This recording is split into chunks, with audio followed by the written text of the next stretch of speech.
So just keep it moving. Okay, keep it moving. Okay. All right. I think like... That's not how we're starting. Okay, no, for real. Welcome to the podcast quadrant. Why are you laughing?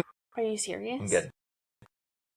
Welcome to the podcast quadrant, a read-through podcast of the Empyrean series by Rebecca Yarros. And we are here today with a very special bonus episode about Onyx Storm. The title of the third book in the series has been revealed, and we just had to fit in a bonus episode because we have thoughts. We have so many thoughts. There's so many thoughts. If you guys are as obsessed with this series as we clearly are, go ahead and subscribe to the podcast wherever you're listening and follow us on Instagram and TikTok at Podcast Quadrant. Before we get started today, I just want to issue a general spoiler warning across the board. We will have to discuss Fourth Wing and Iron Flame in order to get out our theories about this new book. So listen with extreme caution. Also, the books are spicy and contain R-rated language, and so might this episode. We're all adults here, but listening around others with caution, and take care while listening. Okay, are you ready? Also, don't be rolling up on the drive-thru and roll down your window and... Yeah. No, we're if you not don't going to care be about spicy. being embarrassing. But, like, maybe don't listen to, like, that one scene in Iron Flame when you're trying to order at Chick-fil-A. Just the one? Okay, well, like, especially that one. And especially at Chick-fil-A. Yeah, you get some weird looks. Yeah. Yeah. When people are describing certain things and using certain words. Okay. Are we ready? I'm ready. Do you have anything before I dive in? No, let's just dive right into it because I'm so excited and just wow. Can you share how you prepped for this episode? I prepped for this episode by just honing it all into my brain. Mm-hmm. And then we had coffee this morning. Mm-hmm. And I was like, all right, this is the perfect time to just put it all on my notes because I did that. I was listening to music while writing down my notes on my phone 2 hours ago. Nice. And wrote all my notes down. And it was just from your brain, right? It was just from my brain. Okay. I did a little bit of like Instagram research, but that's as far as my research went. I know you, the scholar. Yeah, I went prepped way further. Like a 20-page Google Doc. Yeah, we don't need that. So, excuse, the fans want it. The listeners asked for it. Okay. Well, some people go off of vibes. Which is me. Which I go off of vibes. And some people did their literary research. And presenting a thesis. Yeah. I have a thesis statement. All right, that's for school. This is not. Okay. Don't hate when everyone's like, wow, I've never seen a more thorough podcast. Then don't come crying to me. All right, so I'm going to start with what we know so far. Okay. From the Today Show. Fourth Wing author Rebecca Yarros reveals this series' third book and release date. Onyx Storm marks Yarros' third book in 2 years. This lady cranking it out. Like Rebecca means business, okay? She's giving what the people want. Yeah, right. Rebecca Yarros, author of the best-selling romantasy book Fourth Wing, has announced the third book in her Empyrean series. Onyx Storm will release January 21st, 2025. Yarros and her publishers with Red Tower Books announced on Instagram March 28th. Quote, I can't tell you much yet, but I can tell you the title, Yarros said in her video. There will be politics, new adventures, old enemies, and of course, dragons. Don't worry, we will get back to that quote. Oh yeah, for sure. And much more. And more.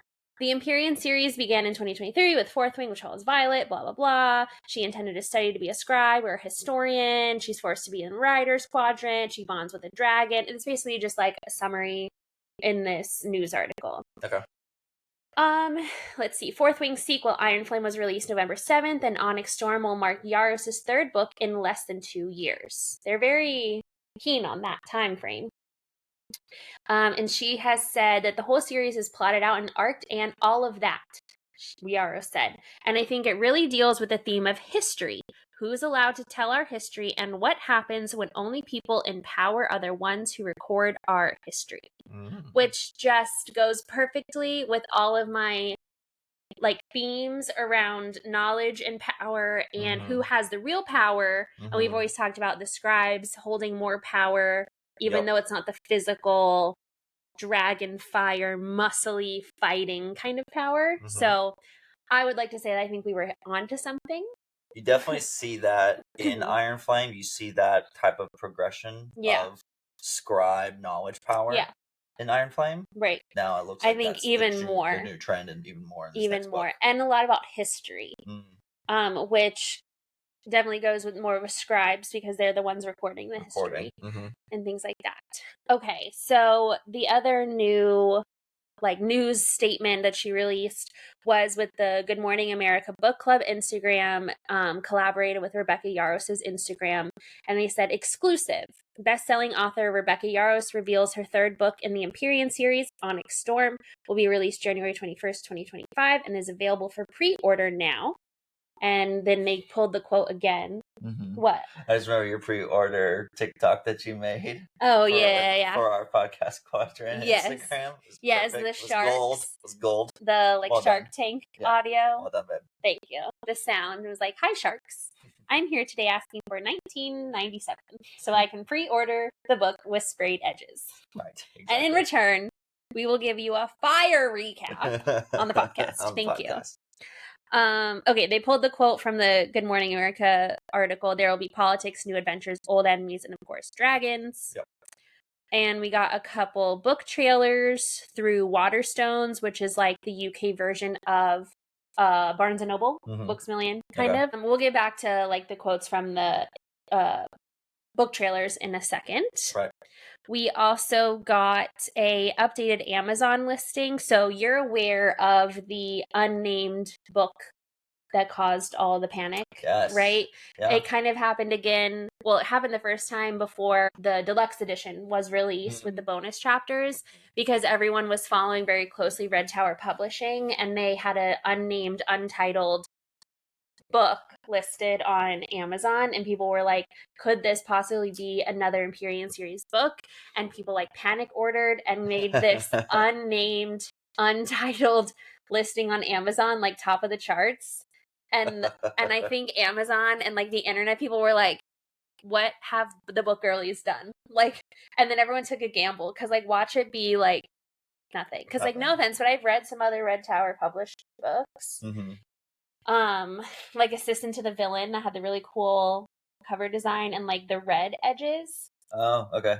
Not for me. Oh, okay. Not great. Not great. So we were all like, watch us be clowns. Watch us look like clowns if this is not an Empyrean series. So happened again, but the release date added up more, and we were like, okay, we're due for a third book. So I didn't pre-order it yet, but it has turned into Onyx Storm Deluxe Limited Edition, the Empyrean 3. On Amazon, and release date is the same, January 21st, 2025. The Amazon listing has a lot, or just the listing in general has a lot of attention because they're saying there's a deluxe limited edition and a standard edition. On Amazon, the deluxe edition is unclear how much money, 19 something, and the price, we'll get to that in a second. The listing says pre-order now and receive the stunning deluxe limited edition while supplies last, featuring gorgeous sprayed edges with stenciled artwork, as well as exclusive design features. This incredible collectible is only available for a limited time, a must-have for any book lover while supplies last in the US and Canada only.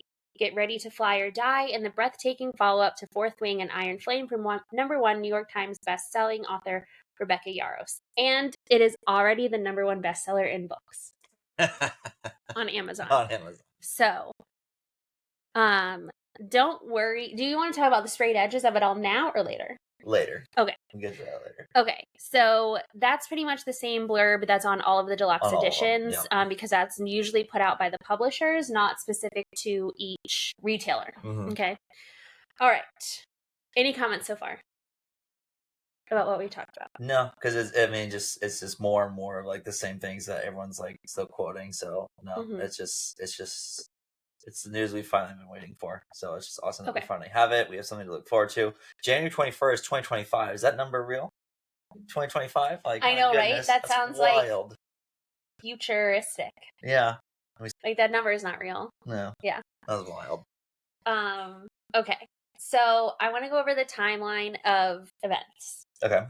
I had a little bit of notes on that too, so I might jump in. I might jump in if on you that. have things. Yep. So about 1 week ago, Michael, who does the voiceover videos of Taryn that has like gone viral and really like was picked up by Red Tower Publishing and did some collabs, and like viewers, fans and stuff voted on quotes for him to say.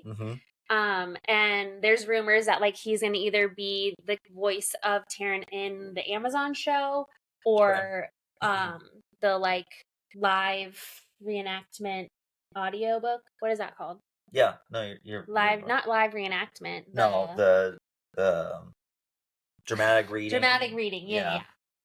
So he's kind of been like, shot to stardom with his voiceovers. So 1 week ago, he did the last voiceover video of the quote that everyone voted on. And at the end, he said, "Stay tuned for an announcement." People already started panicking. Okay.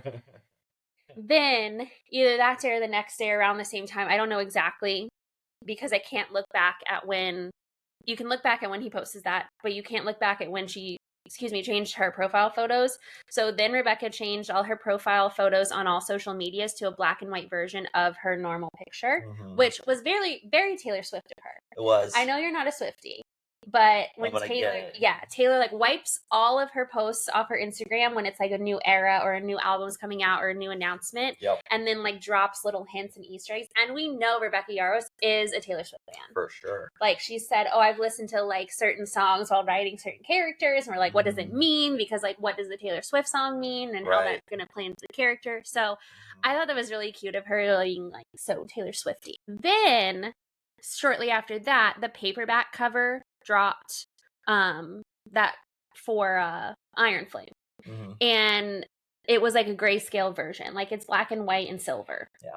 So everyone's like, "Oh, that's what it was," because it's black and white. That was a big release.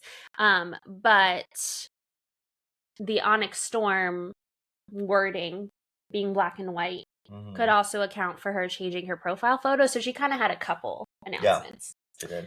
Then 4 days ago on Instagram, Yours with Love X. I'm not sure who that is. I think it's the person that designs the audio or the book covers. Hachette Audio, which is like the publishing company that does audiobooks, and Rebecca posted about the release of the paperback edition of Iron Flame, and they said, "The day is finally here. The paperback of Fourth Wing is now out in the world, available in the UK, Australia, New Zealand, and international territories. Welcome to the brutal and elite world of Vazgai's War College. Get your copy now, blah, blah, blah." And we're like, oh, I guess that was the big announcement. Like, cute, woohoo, but like, you know. Do you think we'll be getting the paperback copy? Like, do we need that copy to complete our... Nah, I think we're good. It's pretty, though. It is pretty. We don't, like, need it. We don't need it. Yeah. Okay, gotcha. Yeah. Understood. Yeah. Then, 3 days ago, Rebecca released on Instagram a new announcement. She said, "Hey guys, if you're looking for the latest Empyrean news, you definitely want to tune into Good Morning America tomorrow. See you there." And then she had a little classic Rebecca thing. "You should have seen how many takes this took to get right with all the kiddos running around for spring break. It was blooper central around here." And you're just like, she's just like us. She's just so relatable. Okay. She goes to hockey games because that was literally her. Oh my gosh. Yes, I wrote that. I wrote that down. Yeah, just like us, has kids running around, has bloopers, and goes to hockey games. I know. I was like, okay, just casually dropping like the biggest book news of the year. Just goes to hockey and games. Then the next post is like Rebecca being like chuggy AF with her husband in front of the hockey stadium. I'm like, okay, go off, I guess. Like, live your life, girl. I don't know. Okay, and then 2 days ago, the official announcement, and a few hours later, the book trailer on Rebecca's Instagram, voiced by Michael, which was really cool. I'm glad they included him for that. Oh, yeah. He said, "Get ready to fly or die in the breathtaking follow-up to Fourth Wing and Iron Flame from #1 New York Times bestselling author Rebecca Yarros. Pre-order deluxe edition or standard edition, links in bio." And they said the deluxe edition will be featuring gorgeous sprayed edges, stenciled artwork, and exclusive featured designs. Incredible collectible, blah, blah, same from the Amazon listing. Right. And then she gave credit to Voice of Taryn is by the incredibly talented Michael OK, which is his, I don't believe that's his last name. His TikTok or Instagram. Yeah. And in the book trailer, that one says the on-screen text. She needs to prepare herself, and so do you. There's every chance this mission will kill us. Onyx Storm, January 21st, 2020. It's a black screen with maybe mountains. Mountains and some dragon silhouettes. And some dragons, wind blowing around, maybe mist or smoke, like fire smoke from the dragons, and an outline of 3 dragons. Mm-hmm. And then could also, I thought, maybe be Xayden's shadows. Yeah, at the end that like swirled up and around. Swirled up to reveal the title. And then lightning strikes to dissolve that, and it goes into the book title. Mm-hmm. So this quote, is it, who's saying it? Okay, I've got like... She needs to prepare herself, and so do you. Mm-hmm. There's every chance this mission will kill us. Mm-hmm. So if it's Violet's point of view, she is that Violet? Because how? She would have to be, because if it's Violet's point of view, mm-hmm. and they say she, mm-hmm. meaning Violet, they would mean you, because they're talking directly to Violet. Right. Or is this other people talking, and Violet is eavesdropping or overhearing this? Or is it a different point of view? All right, so I have obviously a bunch of notes on this too, because I've gone back and forth with it. Okay. So I'll just, because you guys and I do, so I'll just kind of go through mine. Tell me about... And then, so you just said the quotes from the trailer. I'm just going to repeat them. Quote, sure. She needs to prepare herself, and so do you. Right. There's every chance this mission will kill us. Right. End quotes. That's it. That's all. That was all that was said. That's all. All said by the same voice of the voice actor, Michael, doing Taryn in the audiographic reading of Fourth Wing. So we can assume Taryn. You could see, and I think it's safe to assume that this could be Taryn's POV. But if it is, who is he talking to? Is he talking to Violet? Is he talking to someone else? But why would he be talking to someone else unless it could Taryn's POV? It could be. Or is it Xayden and Taryn's talking to Xayden? I think Taryn could be talking to Xayden. Mm-hmm. I think Xayden could be talking to Taryn. I think it could be multiple. I think it could be... I don't think it would be Xayden's voice, because that's not... Because all the stuff Michael's done has been Taryn's voice. Which is why I think it's going to be Taryn's POV. Which then I think has made me to believe that this third book, I think we are going to get multiple POVs. Right. I think the majority of the book is still Violet POV, because that's like the trend or the way that she writes. Right. But we're going to get not just like bonus chapters or end of book chapters where it's someone else. I think it's going to be mixed in there and yeah. The only thing is, if it's Taryn's point of view, that's not how it would be written. What do you mean? Because like when Violet says stuff, you don't hear it from like a distance, like removed. It's Violet says, I said blank, blah blah blah, I said. Okay. So I'm just saying, I have a hard time seeing how that quote grammatically is going to work in a Taryn point of view. This could be quotes that he's saying to someone. Like he could be saying this to Xayden. She needs to prepare herself, and so do you. There's every chance this mission will kill us. That could just be, or that could just be Taryn's like inside voice, because it's from his POV. We don't need like those I statements just from, I guess, just to have that point of view. Yeah. You know? Yeah. And we're just speculating here, obviously. No, I know. So. I'm just saying that's one of the things I thought of was like grammatically. Right. How is this quote working? Right. So obviously from the first 2 books, we've already had Violet and Xayden's POV on different chapters. We've had Xayden's POV in the last chapter of Fourth Wing, in the last chapter of Iron Flame, and some bonus chapters in Fourth Wing.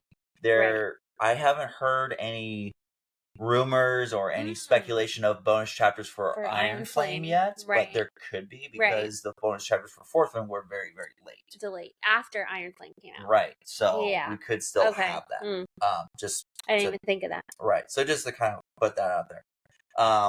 But I think there is also interesting tidbits where you were quoting from Rebecca of how this could be politics and history, and how this third book really captures that. I would love to see some new Jasenia. Yeah. And get maybe Jasenia's POV. Can we put a pin in that and come back to your like general ideas? Yes. So I can keep going about the book trailer? Yes, I'll do that. Can I have my notes back? I'll do that now. Okay. Yeah. That's why I said put a pin in that, because I do get to that. Okay. Okay, thank you. So the voiceover is Taryn. Is it a quote indicating Xayden's POV? Because if she is Violet, what's happening? Who else could the she's be? Sigale? Andarna, right? So she needs to prepare herself, and so do you. She meaning Andarna, and so do you meaning Violet. Could be. That Every makes sense. chance this mission will kill us, meaning all 4 of them. Everyone. Mm-hmm. Or... Well, now 5. Violet, Andarna, Sigale, Xayden, Taryn. Oh, right. I just can't count. Right.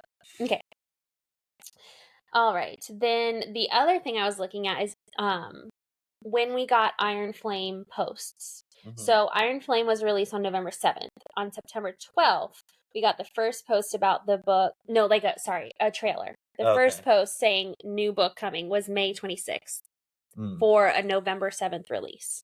Wow. And it was kind of anticlimactic. She was just like, here you go. There was no like, I'm doing a big announcement tomorrow or like teasing anything. It was just like, there you go. There you go. The first glimpse into Iron Flame is here, and it was also aired by the Today Show was where she released it. And the on-screen text for that one was with like overlaid over specks of fire, embers like floating around, and an orangey red color. And it said, a third of you will be dead by next July. If you want to wear Rider Black, then you earn it, Dane. It was a Dane quote. Oh. Also, we got who it was saying that. Like, because it was a direct quote and it said Dane, I was like, would they not follow that format and tell us who said it? Which then I was like, maybe it's a person we don't know yet. But with Michael voicing it, you're kind of like, I think it's Taryn. You think it's Taryn, but why not just say said Taryn? Like, why not credit the quote? I don't know. Then, I was just trying to figure out if it was a quote from the book or if it's going to be like the tagline. Yeah, not necessarily from the book. Right, because we got that for Fourth Wing and Iron Flame. Like, on the cover, there's like a tagline. Fly or die. Or some stuff like that wasn't direct quotes from the book, but it was just like vibes of the book. Right. Then we had different quotes from the book trailer from Hachette, which is different publishing for the audiobook. Okay. First, he was her enemy, then her lover. Now, ... she must save his soul. And I can't recall if that was a voiceover or if that was just text. I want to say it was just text. I saw it in text. I don't think anyone was saying it. Okay. So, not sure who says that. Is that just the tagline? That might just be a tagline. And clearly, first he was her enemy, then her lover. That's enemies to lovers, Xayden and Violet. Yeah. Then she must save her soul. So it's giving enemy to lover, back to enemy to soul saver. Why would it be back to enemy? Well, because they're kind of enemies now because he's like turning into a bad guy. Oh. I don't know. Enemies to lovers to soul savers? There we go. Is that the new trope? I guess that's the new trope. The new one. And the quote also says, like the caption, politics, new adventures, old enemies, and of course, dragons. And that's what Rebecca that's teased. From Rebecca. And do you think old enemies means when Xayden and Violet were enemies? Or is it going back into, like, history? I think it's going back into history. I think they might be bringing back, not necessarily bringing back, but reintroducing, like, people that maybe necessarily were enemies. Like, we obviously know Barlow's still around. You can kind of consider him an old enemy in a way. So you still have to deal with him because he's still alive. Yeah. Ish. Okay, I see what you're saying. You could also say, hey, there's still Markham still. Yeah, but when I mean old, meaning like the very beginning of the rebellion. Okay. Like rebels versus Navarre. So old enemies for them, but maybe new enemies for us because we don't know them yet? Yeah. Yeah. Like it hasn't been introduced, but old enemies gives like a sense of like this has been a feud going on for a long time. Like, you know, like a rivalry right, kind of thing. So I was thinking that because it also talks about politics, which would tie in with if it's like a rebel versus Navarre kind of thing, that was very political. For sure. I also think politics could be dragon politics. Right? About the Empyrean meeting. Because also that's the title of the book, and we've gotten very little about the actual Empyrean. Because they mention it that at Threshing in Fourth Wing, where they're like, is she allowed to have both dragons? They go and talk to the Empyrean, need to meet, has to decide. Yeah. And that's like a political governing body there. So then old enemies could also be like, are there dragons that are enemies? Like dragon on dragon crime. You know? And of course, dragons. And then she posted her cutie little hockey. I know. Thing. When you love the Rangers and the Avs, don't know what that is. Avalanches. Sure. This is the perfect end to a day. Thank you to everyone who spread the love today for Onyx Storm. Now back to the writing cave I go. Okay, Rebecca, you're so cute. Tip. Like just a casual post after the biggest news ever. I thought that was funny. Yeah. Okay. Do you need your thing now? Because now I go into the sprayed edges of it. Well, I've got more, baby. I know you have more. Okay, let me. I have sprayed edges, and then I have analyzing the name.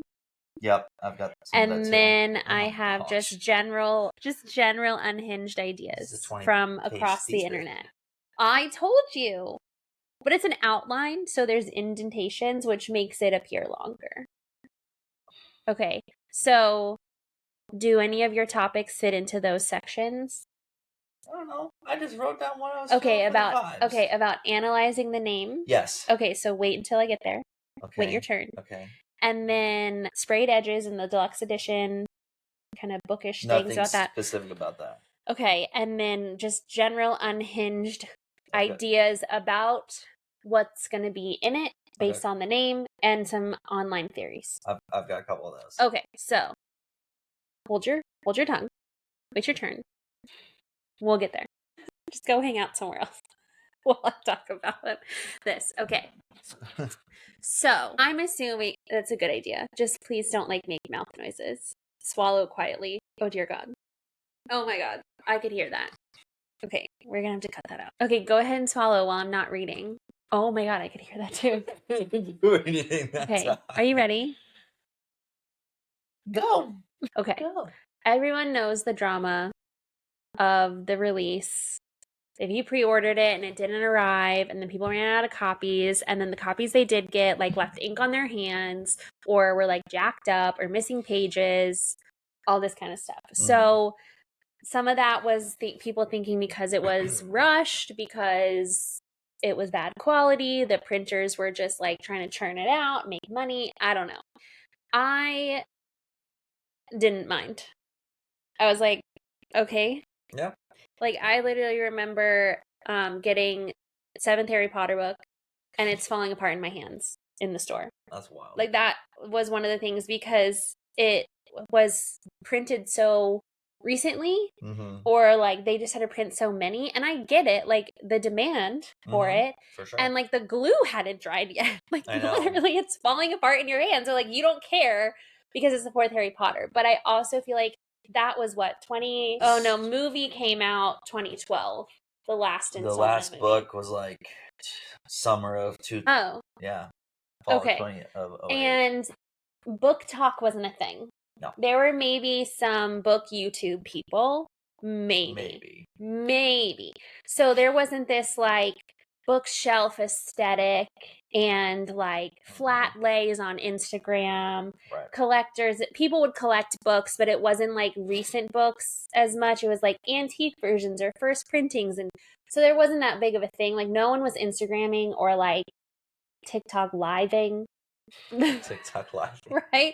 The Deathly Hallows release. So like who cared, you know? Or people did care, but there wasn't like the booktube world, the book talkers to like complain about it. Yeah. Meet? Like meet up and like. Oh, I meant to things. Like they didn't have a platform to complain about it. I got you. So that's where this topic is coming from. Okay. Because the first printing of Fourth Wing had the stenciled edges. So it wasn't solid black. It was like solid black with negative space of dragon outlines. Mm-hmm. We don't have that copy. The Fourth Wing we have has nothing on the edges. Nothing on the edges. And then the Iron Flame one didn't have stenciled dragons. It was just black. Just black. So this one is saying featuring spray painted edges with gorgeously detailed map end papers. And another listing said stencil edges with stenciled artwork is on the Barnes & Noble listing. So I also have seen that there's some places doing a standard edition, which is like $5 or $6 cheaper. And I think it's just going to be no edges. They haven't really said the difference. They're talking about it being an incredible collectible and like limited supplies. So the theory is this was from a Reddit user. I went to Reddit for this. Wow. Pray for me. Reddit can get dark. Someone said, I read somewhere it's a 6-month queue for stenciled edges. So the deluxe edition pre-orders will be closed in about 3 to 4 months, right when they will have to send those editions to printing. Oh my God. Oh, mine kept going. Because you had a call. Okay, go back to when you started your theory about like the... Okay. Yeah. So... just give it a second to like collect your thoughts and then so you know where to cut it for editing. Okay. So one of the Reddit users about this said that it's a 6-month queue for stenciled edges. So the deluxe version with stenciled edges will be closed for pre-orders about 3 or 4 months right before they like send it to printing. Okay. So there might be, you could still pre-order it, but you can't pre-order the standard. You can only pre-order the standard, not the deluxe special edition. Okay. That's one theory, which makes sense why Iron Flame couldn't have had the stenciled edges with that turnaround time because it was literally turned out so fast that they could only do the plain sprayed edges. Yeah. So that's one of the ideas. So just in general, I want to talk about like the book world and like pre-ordering and supporting bookstores and stuff like that. So generally people are like, why would I pre-order it if I'm still going to get it at the same time that everyone else would? And there's going to be copies. I understand if you want to get like the special edition copy, it does guarantee you a copy, but pre-ordering generally like supports the author and the publisher. Right. So I don't think that Rebecca Yarros and Red Tower Publishing is like hurting for support. No. But if someone's going to pre-order, then they might, like they're a smaller a smaller author, then that might like dictate some of their like success. Because like pre-ordering can already make you like go top of the charts on book releases instead of waiting until it's released. It'll just have like more buzz around it, where if there's no pre-orders, then you have to kind of like wait and for it to go get popular afterwards. Does that make sense? Yeah. So it's always I like to do that if I know like, what's the other one I did that for? Leah Bardugo's book. She wrote like 6 of Crows and Hellbent. You have no idea what I'm talking about. Hellbent I've heard of. Okay. She has a new book called The Familiar, and she's not like a small author by any means, but like I wanted to support the release kind of thing.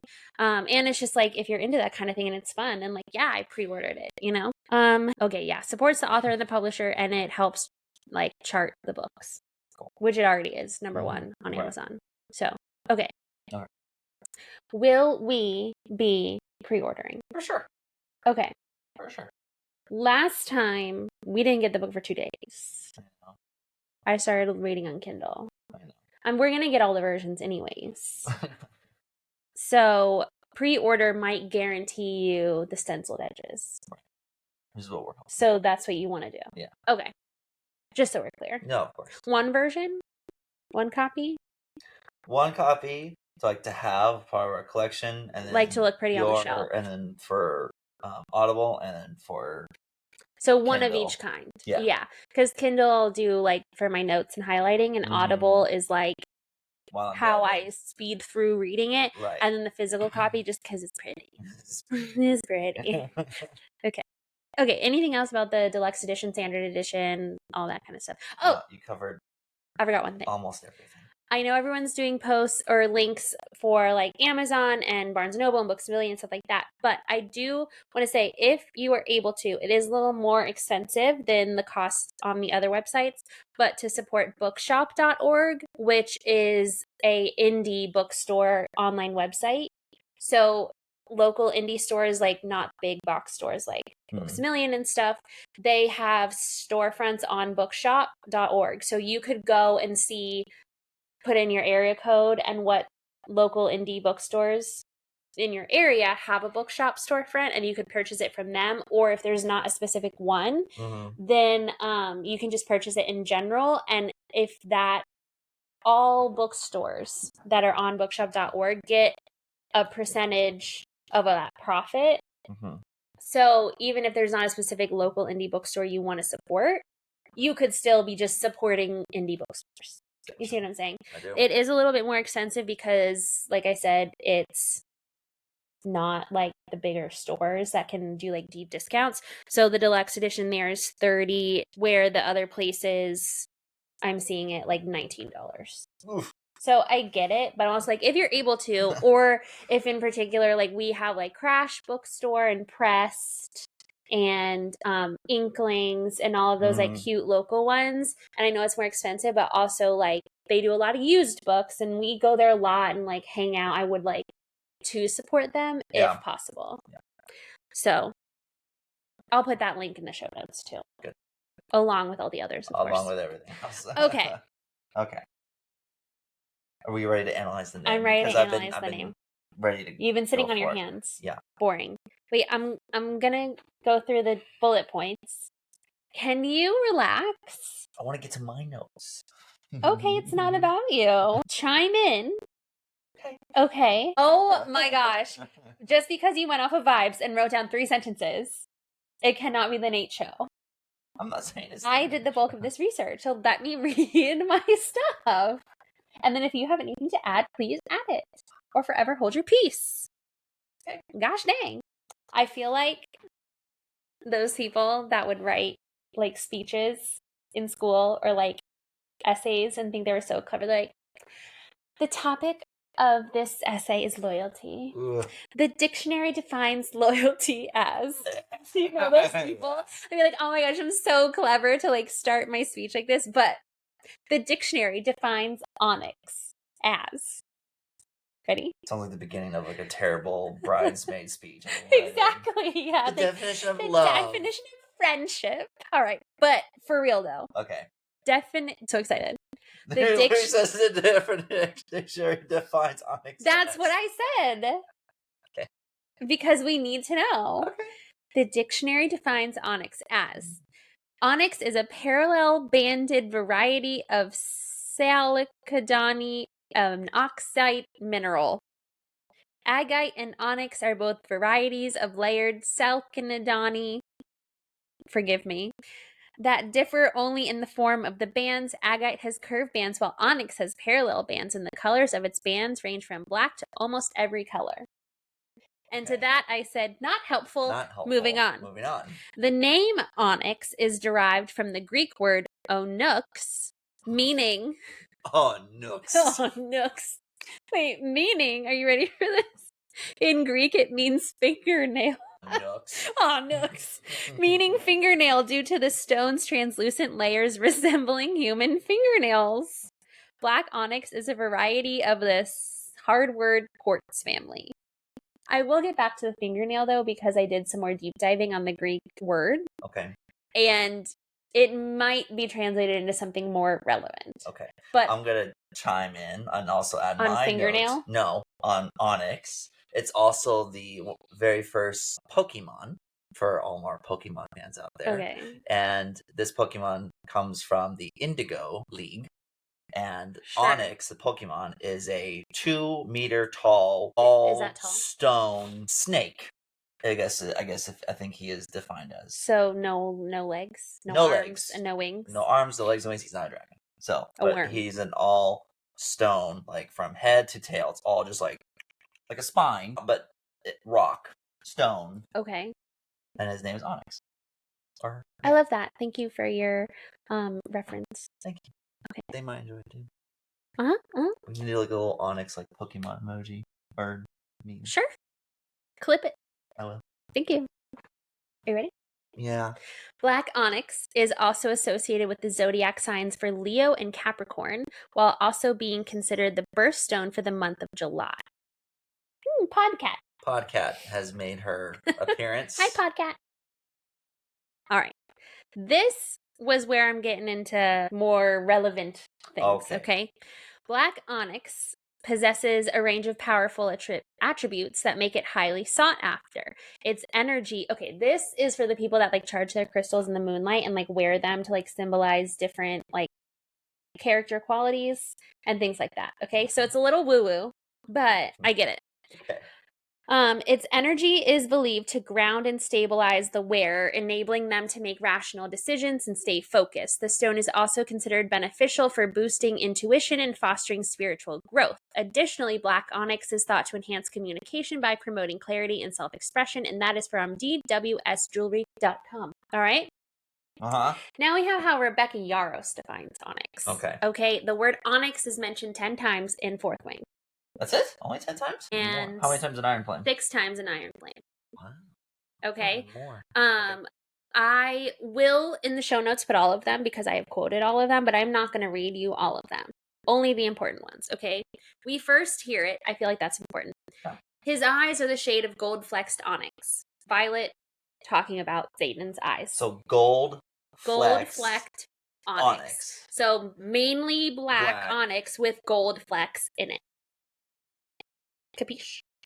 That's on page 37. That's how I envisioned it. Just want to make sure that was clear. Yeah. Shining onyx of his eyes. I can make out every speck of gold in his onyx eyes.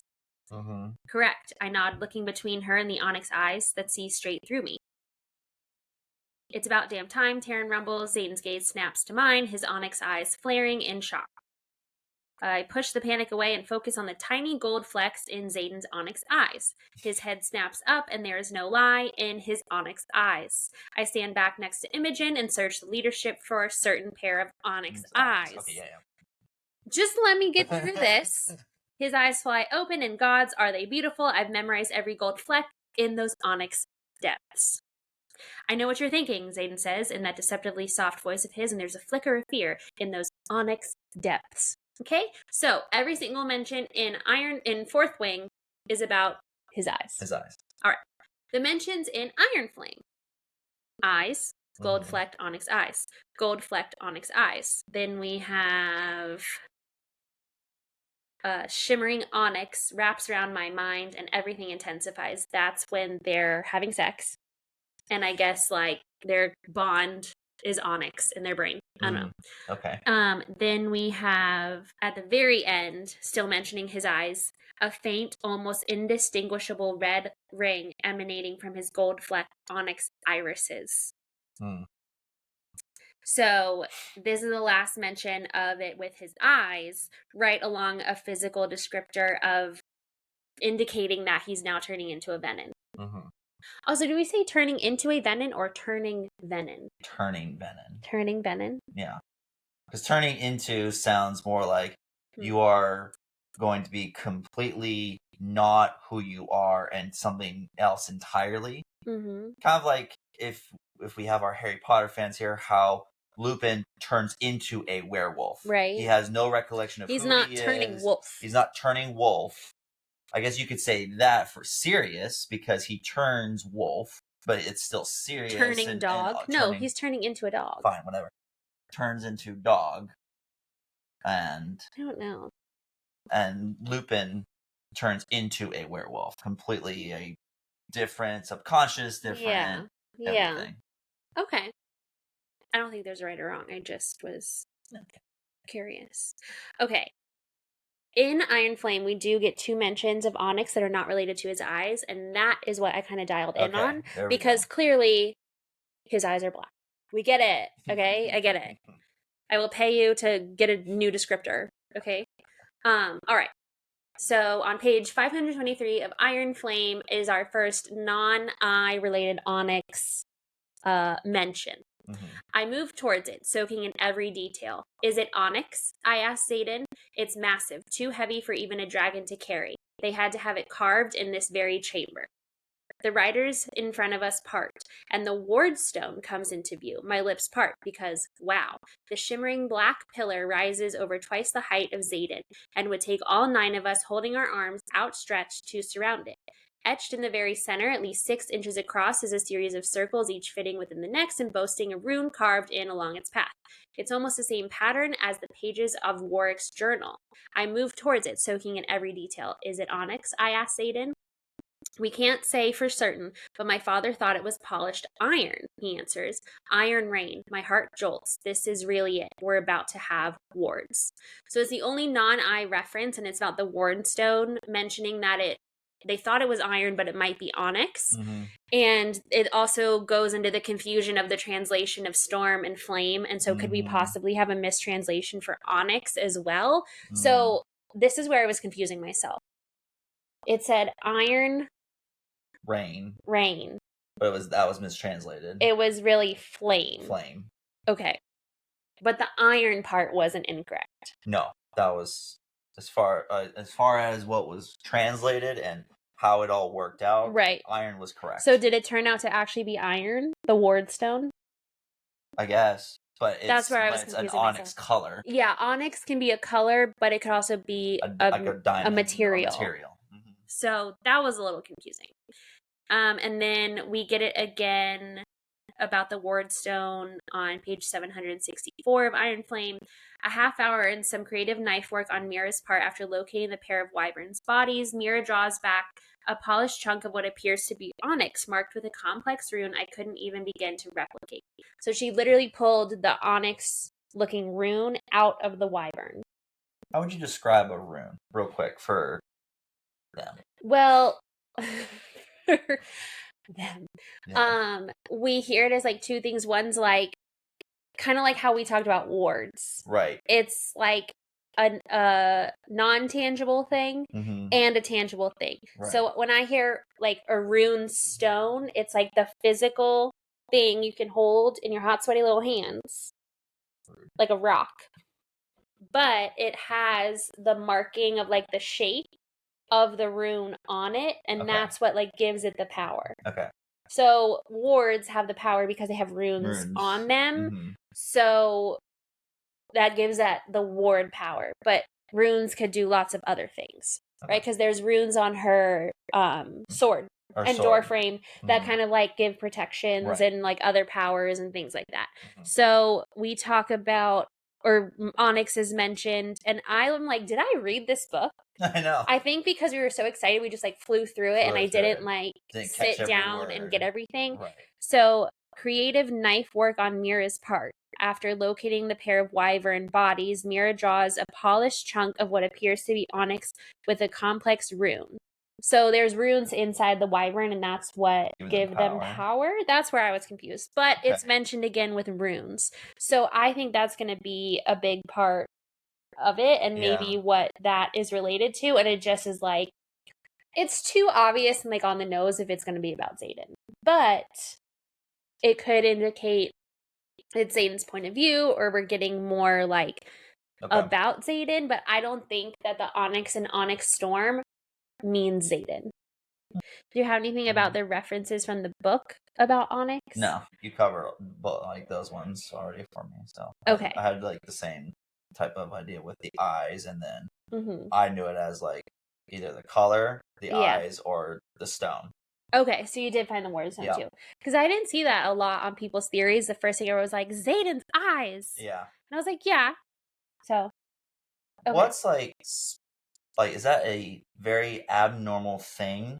Or is it just like, you know, how just to have onyx eyes? Is that an abnormal thing in their world?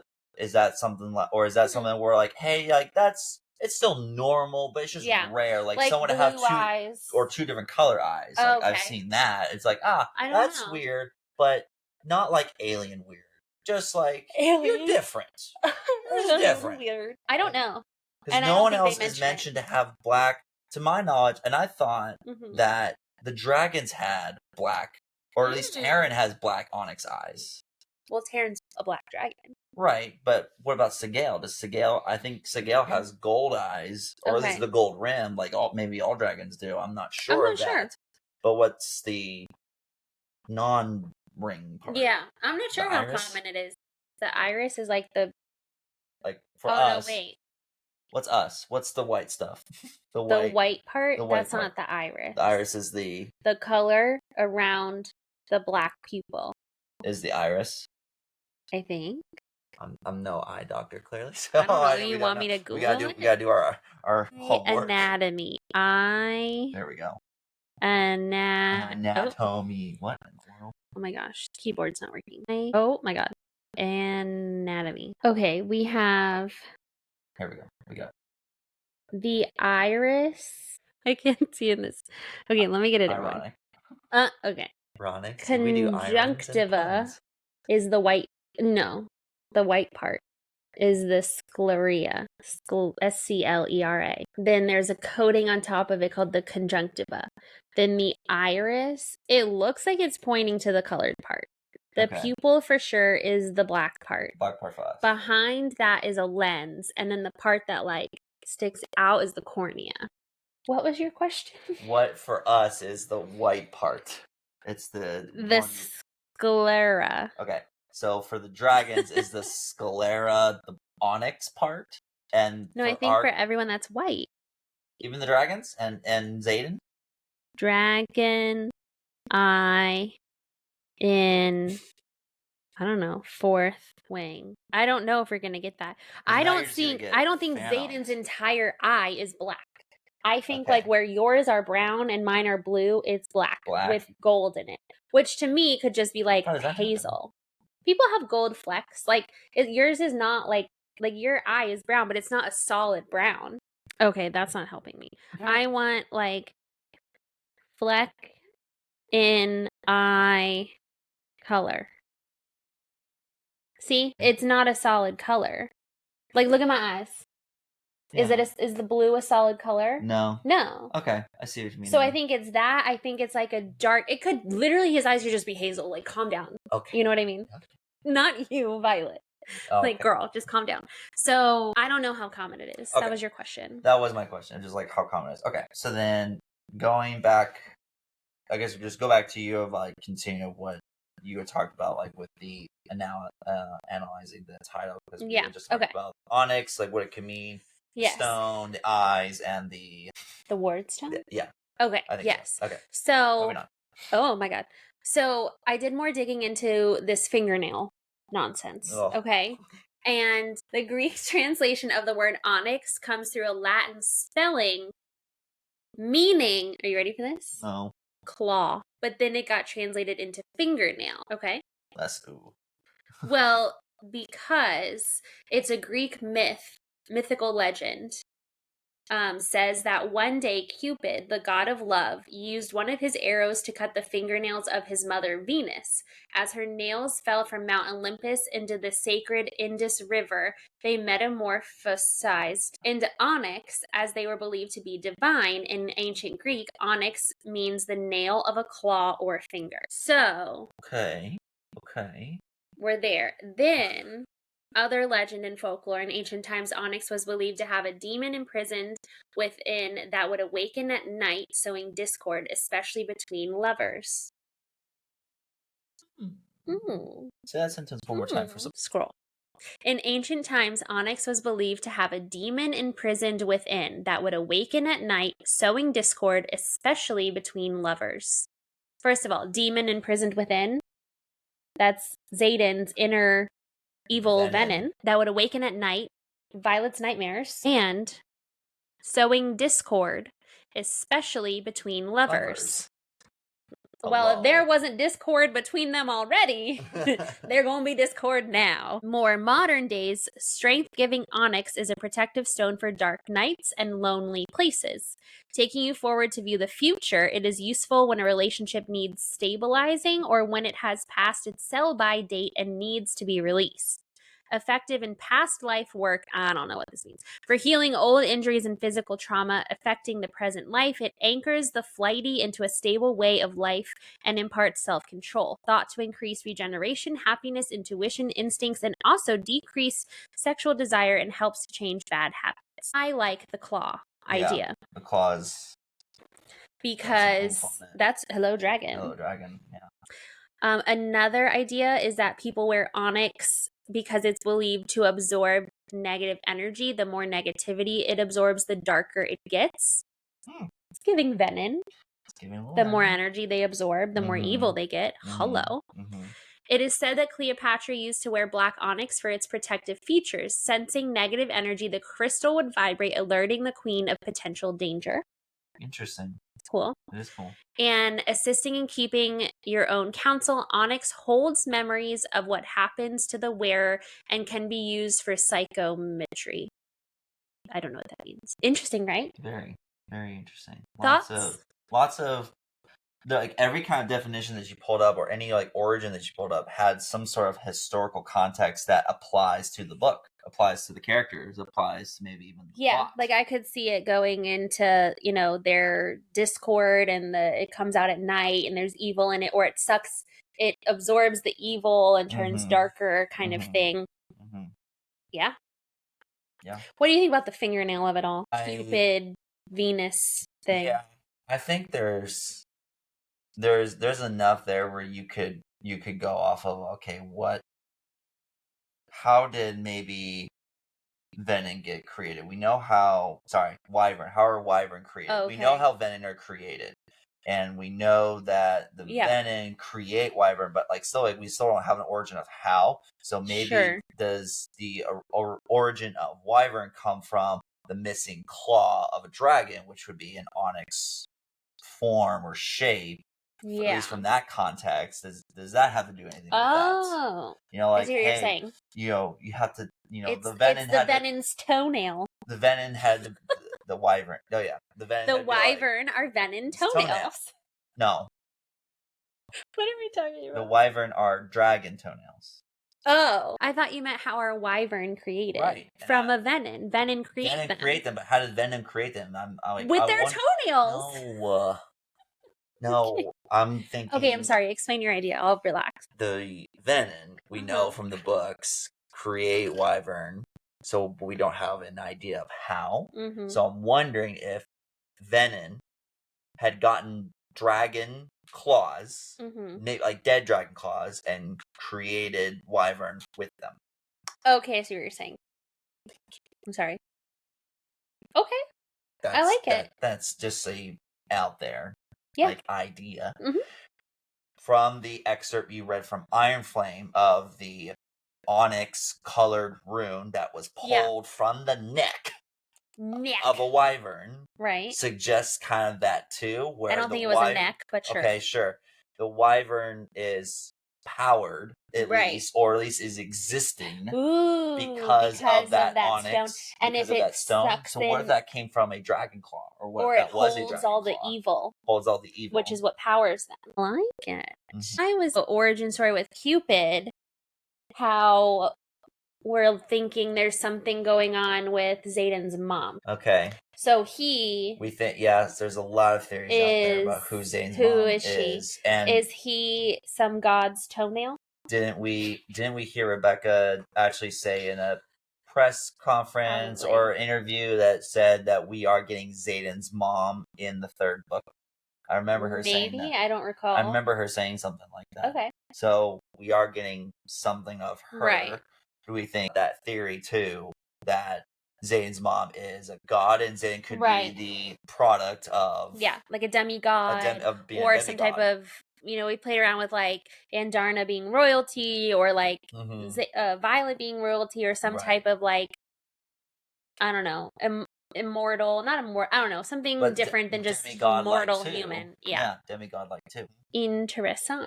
Anything else about the word onyx? Onyx, I think we're covered unless I think of more. Can I refer to my notes just really quickly? Refer away. I will. I guess, I mean, I know you're going to cover the actual, like, Storm part of it all. Right. But before you do, I'm going to get into my quick thing about just the title of itself, not just like Onyx and then Storm, but just together. Okay, and you're going a little out of order, but... I know. Okay. I'm just making sure we cover it. We will get there. We're doing Onyx and then Storm and then Onyx Storm together. Okay, I didn't have anything else specifically for Onyx. Okay, thank you. Then let me continue. I feel like you doubt me that I have a plan, a unified plan. I just would like to put mine. Oh, please. Like you've said nothing this whole podcast? Okay. The word storm. 6 references to storm in Fourth Wing, all related to the storm-wielding power of Lilith, or a literal rainstorm, and 1 time a firestorm.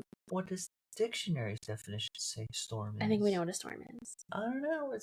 I didn't do the dictionary definition. It's really... I don't think it's needed. There's no symbolism. Okay. There's 26 mentions of storm and iron flame. Like, kill me, please. The only one... So, firestorms, thunderstorms... Some are about weather or using it as a verb, like cat storms away. It's not what we're talking about here. I hope not. Okay, the only non-storm or like sentence structure about storming away is referring to a wyvern. My stomach drops as I realize that the approaching gray cloud isn't a storm, and that roaring in my ears is actually wing beats, 1 heartbeat, that's all I wait, and then I'm turning, moving, sprinting across the frozen ground, and racing up the ramp Taryn makes of his foreleg to his shoulder. So they're referring to like a literal like cloud of wyvern. Coming at them to attack, and she thinks it's a gray cloud indicating a storm, but not its wyvern. And I looked, I was like, you know how like a lot of geese is called a gaggle? Yes. And like a lot of crows is murder. I was like, is a lot of wyvern called a storm? No, it's like a clutch or something like that. Oh. What about same thing. I don't know what it is, but it's not a storm. Okay. But I was like, dang it. Thought I was on to something. That's a free idea right there. Yeah. But I was not. So literally nothing else to do about storm. Okay. That's it. That's all I got. Okay, great. Okay, so now the title together. What do you got? Oh, here you go. Sorry. Okay, so there's a couple of things that you can point to of what this could mean. Going off of Rebecca's MO of Fourth Wing and Iron Flame. The Fourth Wing is like a concept, right? It's a group that Violet is a part of, obviously, at Basgaia. Right. Iron Flame is kind of like a tangible thing, but also a concept when they mistranslated Iron Rain to Iron Flame, and they need that to create the ward. Right. Okay. So now, we want to start asking questions. What is what is the Onyx Storm? What is a Onyx Storm, or is it a thing? Is it a thing? Is it a tangible thing? Or is it a concept of combining maybe potentially Xayden and Violet? Xayden being the Onyx part of it, maybe from his eyes, or maybe how he became a thing, how he became who he is, what he needs to possess to get rid of being... Wait, hold on, I have another phone call. And I don't know what happens. Oh my god. So we're not just sure of what exactly Xayden is part of the Onyx part of it. Is it a thing that he needs to help reverse from Venin? Is it just part of who he is, etc.? And then obviously the storm could very easily indicate Violet. Violet is the storm part of it with the lightning. The trailer reveal that we saw, courtesy of at Red Tower Books, and that's also on Rebecca's Instagram, shows the reveal of the title with a smoke or maybe more shadow-like smoke that goes around it, and then the lightning strike that shows Onyx Storm. So you're saying storm as in lightning? Could be. Do you think, though, because she's not a storm wielder, she's a lightning wielder. To me, it's close, but it's like next to each other. It's not the same thing, because storm as a signet is Lilith. Right.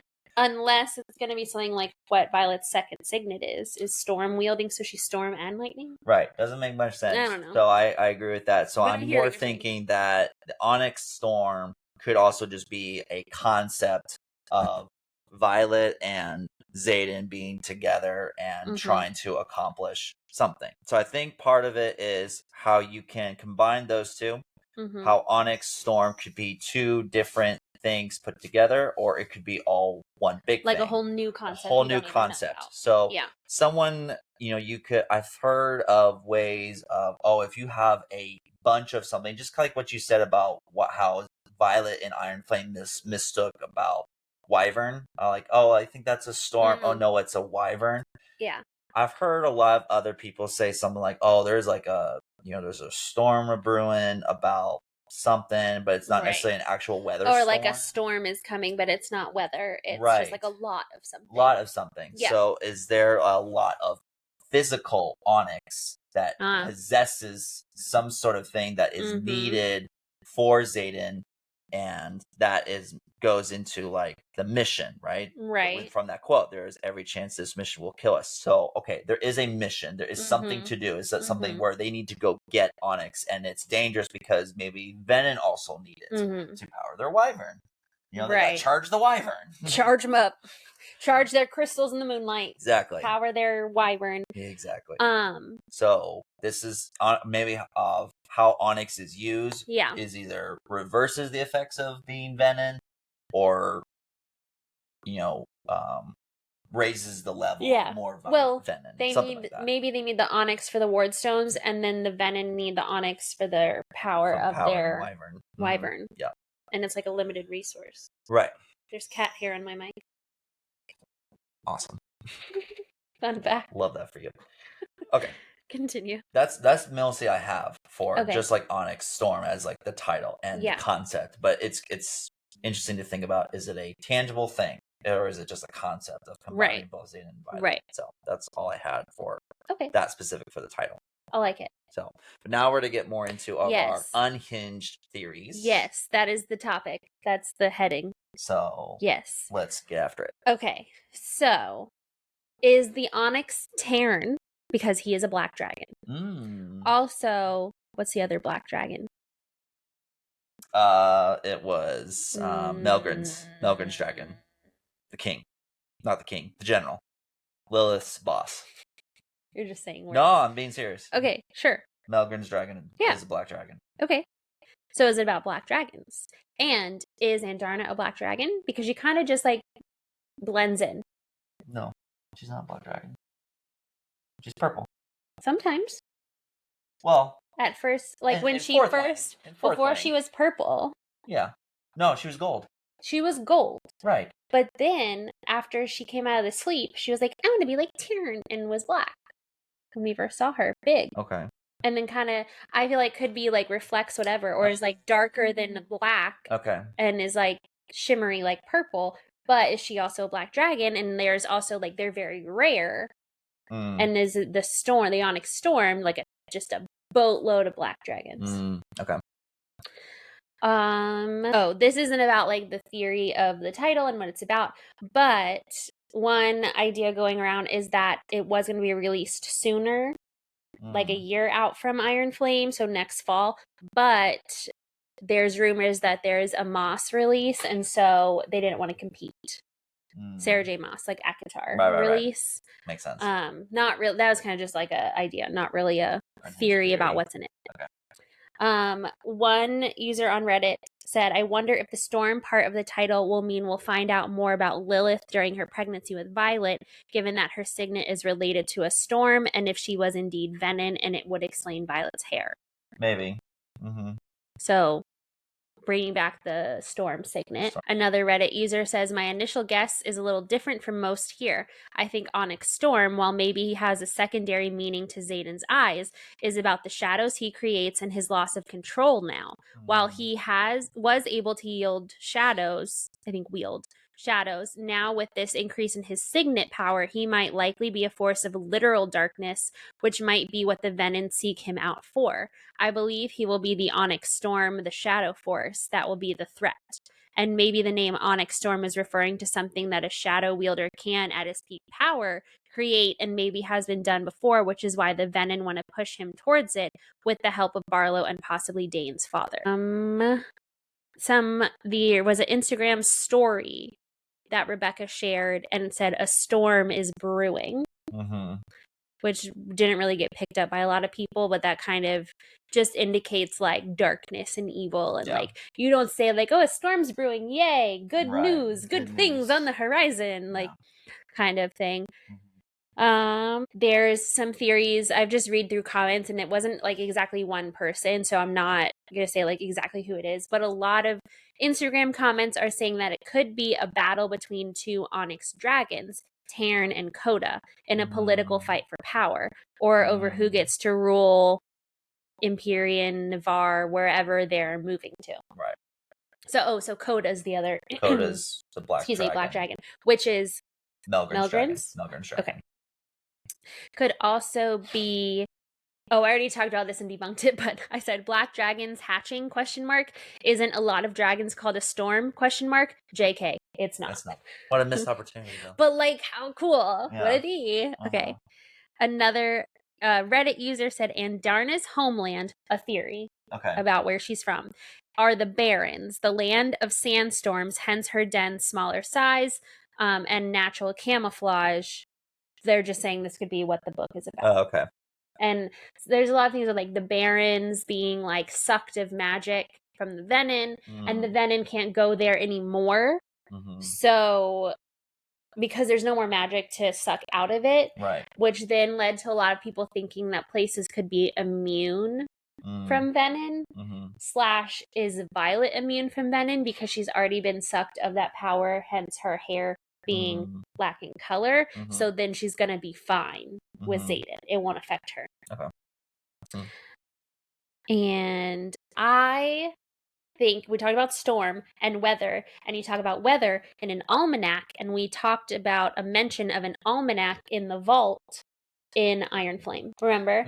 I do. And that's what got me spiraling on my unhinged like astrology theory, because they're like, why would they mention something so throwaway like, oh, there's nothing but almanacs in here? Like, why say that if it wasn't like a little dragon egg getting planted somewhere? And we talk about a storm, and so it could be like, oh, let's go back into like the history books, into the almanacs, and see, was there another time that there's been an Onyx Storm? And we can kind of like, duh, let's go look at that. And that would tie into like the history and the knowledge being from like scribes, and like, let's look at that knowledge and not try and just like guess around with our own brains that don't know everything. Oh my gosh, what was I gonna say? We were talking about Andarna. I don't know. Okay.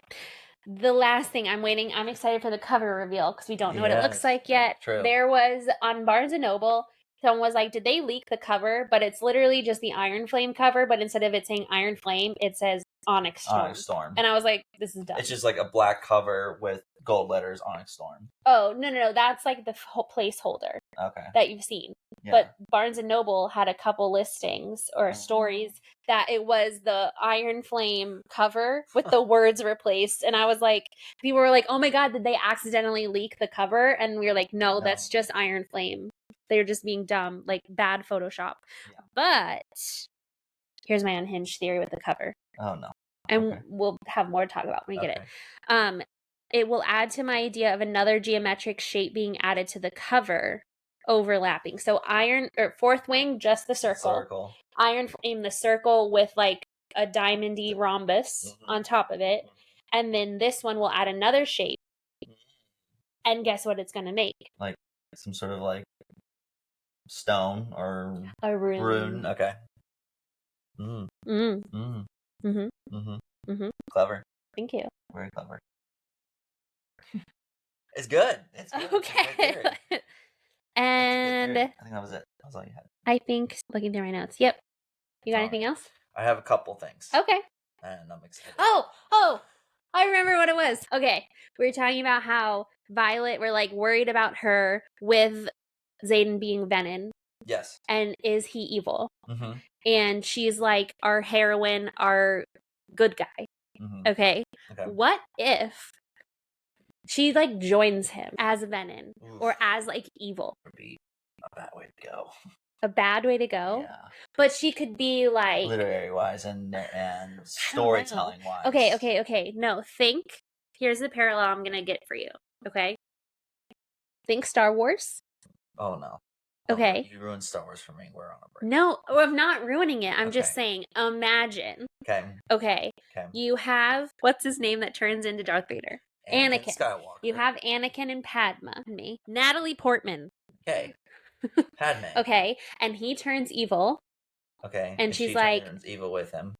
And no, she doesn't. I know, but you're saying that's what would happen. You ruined my reveal. You got there so easily. Imagine a Star Wars in which Padme, god dang it, joins him. Yeah. That would be epic. It would be. That would be so cool. It would be interesting. It would be a different way to go. Right. And I feel as though, yes, it's a hero's journey, but what if we just like break the mold? Like, what if she's now evil?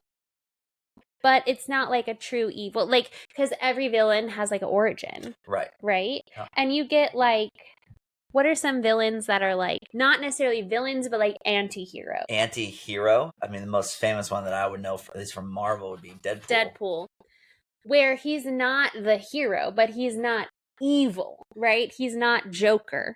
He's not. Right. And I don't know any other. Like, they kind of make fun of that idea though, because he's like, "Oh no, I'm not a hero. Don't call me that." And then he ends up being a very obvious hero in a seriousness. Yeah. Because there's other, like, okay, I'm reading Throne of Glass, and there's like witches in it, and they're evil, but they're still like good.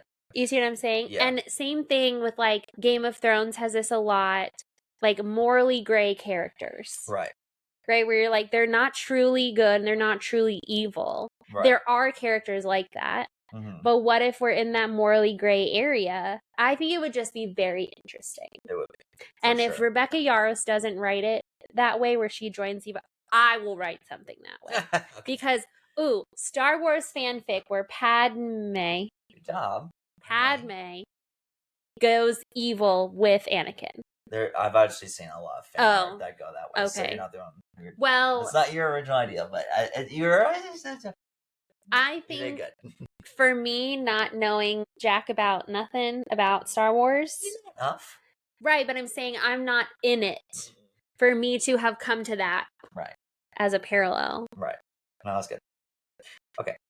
What else you got? So I'm going off of just obviously vibes, but a couple things that have presented, like I've gotten evidence from that have supporting my vibes. Evidentiary support? Sure, if that's Approach the bench. So there is a clear mission. Talked about that already, and obviously there was the quote. Okay.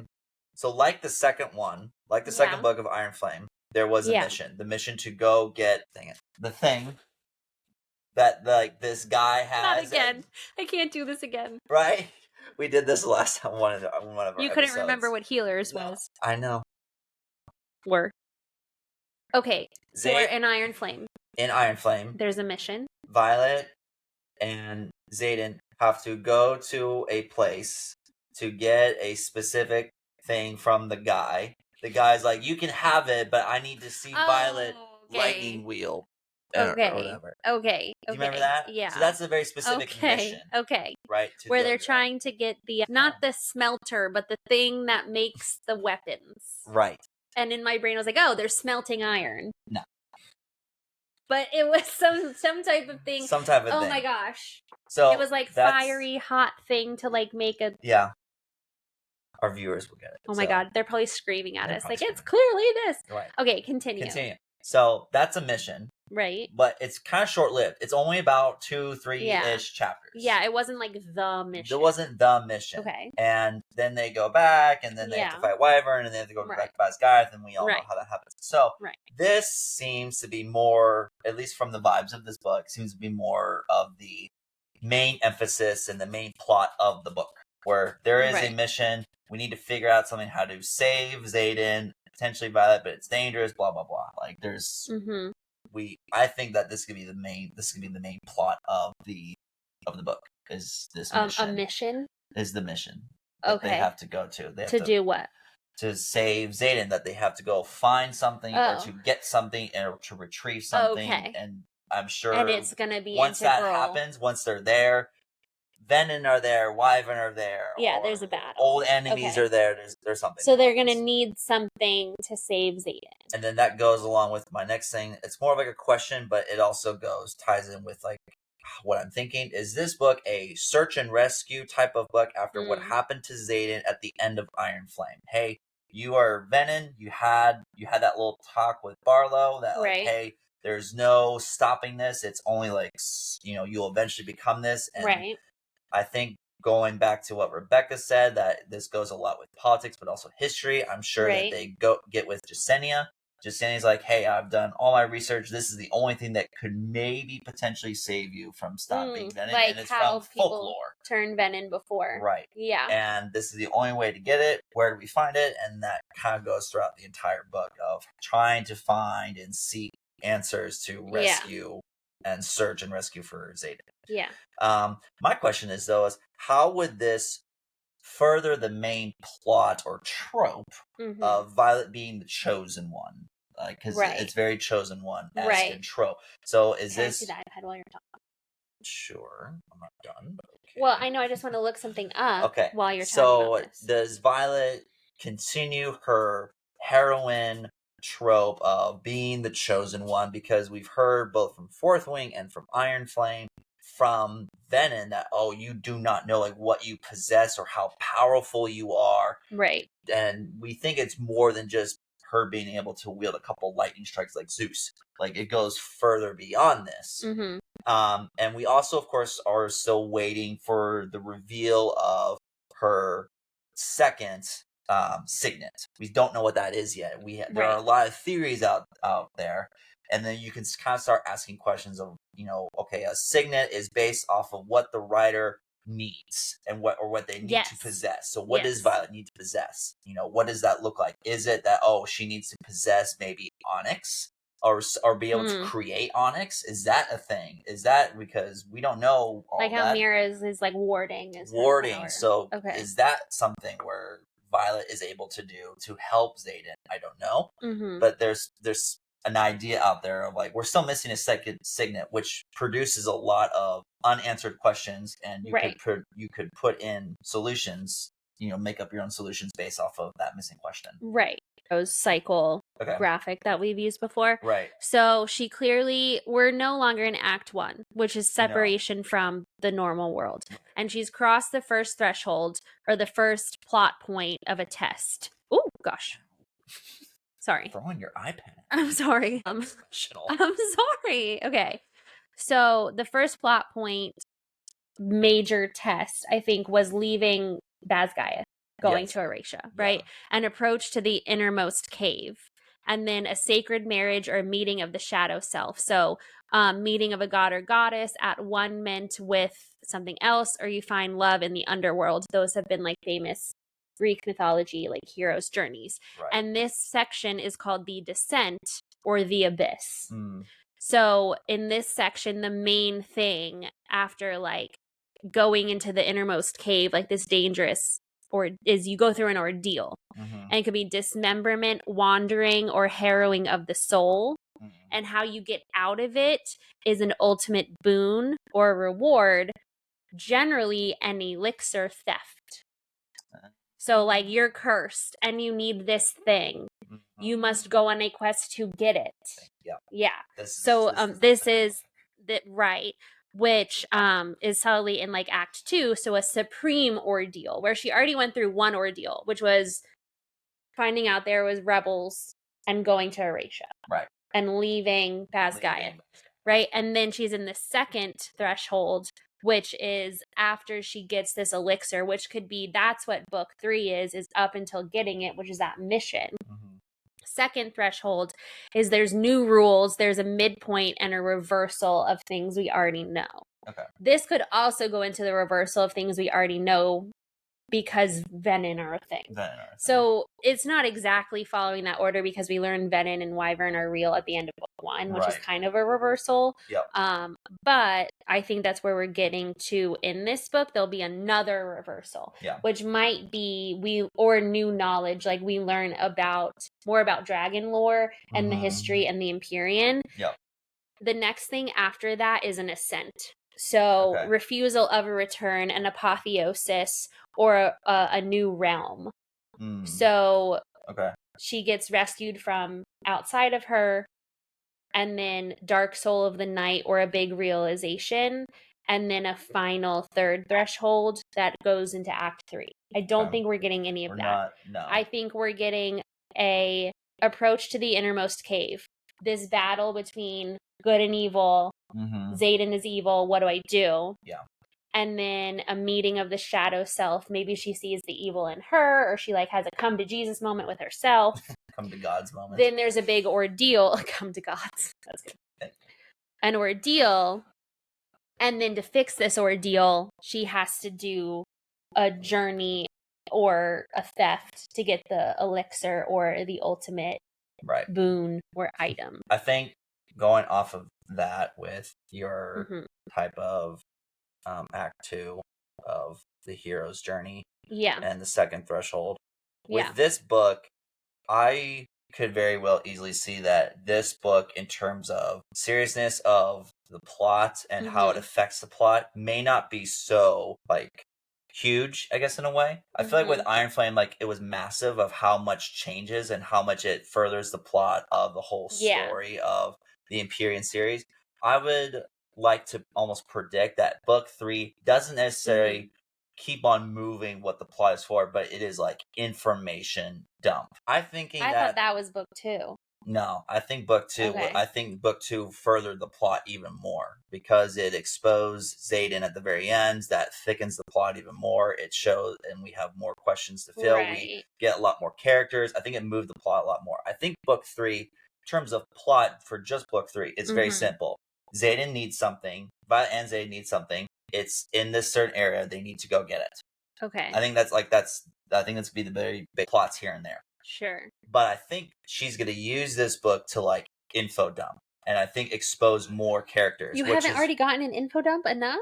But I think more info dump, which I think would support my theory and prediction that we're going to get more POVs. We're going to get more firsthand knowledge from Terran, from Xayden, and also from Violet. And from Jasenia. Yeah, and here's my evidence based off of this. Okay. There was a that Rebecca Yarros had done about a month and a half after she did a post in December of 2023 when she's on her whiteboard and starts book 3. Oh, right. She did an Instagram story, I think it was in January or February, where I don't remember where, my brain wants to say like snowy Colorado. Sure, like her little writing cave thing. Right, and she's like looking out and it's snowy, and like the caption or like the text of the story is something to do with like, oh, I feel so good because I just wrote a first kiss scene. Oh, and a lot of people were like, oh, maybe this is Jasenia and Sawyer or something like that. Yeah. Right? Because we know that they're kind of like a couple, at least, like for sure, by the end of Iron Flame. They're courting. Right. Now, very easily, this could have been like, oh, Violet is snooping or whatever. And like Jasenia's giving her the tea. Right. Yeah. Or even more fun, POV what if this is Jasenia's POV? I think that would be epic. Yeah. Just because we have Jasenia's POV of all the historian, the scribe part of her, and because of the very, very beginning of both Fourth Wing and Iron Flame, of how it says this has been entrusted by Jasenia and something like that, you know, faithfully inscribed. Transcribed, sorry. Right. So lots to go into that. Yeah. Of what that could mean, what that could give us for the readers. So I'm excited to see like what that could look like for the book. Yeah. I would really love for Rebecca to give us that. You know, give more point of views. Give us more POVs. And I don't think it's like out of the realm of possibilities. I just feel like it's hard to switch from a purely one point of view book to multiples, because most of it is just bonus content. It is. And she could still stay true to that, and we could get all just the secondhand knowledge of those people from Violet. So. Another thing that could satisfy that idea, but it's not alternative point of views, it's like excerpts from things. Right. Documents. Like we get the little is it an epigraph or whatever at the beginning of the chapter? No. Like the little excerpts of like the codex and recovering correspondence and things like that. Right. I think we could get more of that from different things, or it could be Jasenia's journal or something to get as a way to satisfy the point of views, but not really, if that makes sense. I know you said it's like going to be more of an info dump, and I get what you're saying, like there's going to be more info, but I feel like there was so much in the second one throughout the book where it was like, this is how runes work, and this is how the rebellion works, and this is how this works, like so much. There was a lot in there. For sure. This is the parallel I want to like just give you. Yeah. Well, no, like parallel to oh my gosh, Harry Potter. Okay. So Iron Flame 1 and 2 was Iron Flame 1 and 2. Sorry. Fourth Wing books 1 and 2. Okay. Empyrean books 1 and 2. Okay. Was Harry Potter 1, 2, and 3. Okay. How we get the info, we get baby battles, baby things, baby conflicts. The third book was info. Yeah. The third book was like no hurrah at the end. It was like, okay. It was a feel good. It kind of a feel good, but it was kind of just like anticlimactic. It was. Because when you look at it through all of it, that's like the rising action. And then 4 is boom. That's the new info, the turning point. Right. Oh, the evil guy's alive. Voldemort is alive. We know he can resurrect himself. That kind of thing. Right. I think that is where we are now. Because we're right in the middle. We're right in the middle. There's going to be 5 more after book 3. Right. Okay. So that's where I think we're right in the middle there. We're at like 4 and 5. Because those could be squished together. And then the 4th Empyrean is going to be a little more info dumpy, like Order of the Phoenix, setting up this new world now. That there's this big change and big turn of events. And then the last one, the finale, is going to be like the big hurrah, the big hurrah. I take your theory, but I reject it. Okay, well, you can reject it. I'll reject yours. Okay. No, I'll hold both of ours up for options. Yeah, up for options. 50-50 or mysterious third option we haven't even thought about yet, which is definitely what's going to be. We're going to listen back to this after Onyx Storm. It was confusing. Like a 2-word descriptor thing. Like, okay. We get the formula. We're going to look back and be like, we're clowns. We're so dumb. So dumb. So ridiculous. Dumb. So cool. It's fun, though. It is. It was this is fun. But I need to go. I have to pee. I do, too. We've been here too long. We've been here too long. So, thank you, Errol. Thank you all for listening. Yes, this for is our bonus episode. Well done, babe. And soon we'll be back on our regular scheduled programming. Yes. We're now on chapter 17, normal chapter 17 of Fourth Wing. So that's coming up next. That's coming up next. Don't know when that would be because I'm still in season. But we will get to it. And we'll pay attention updating to social media. We'll tell you when new episodes are out. Yep. For extra content and clips from this one and just any other general updates. And it's a fun time. Fun time. Yeah. So thank you for everyone. Bye-bye. We'll catch you later. Bye-bye. Bye. Bye-bye. You have to leave that. Bye-bye. Leave. No. Okay. No, just stop where the timer is counting. Here? Yes. Stop.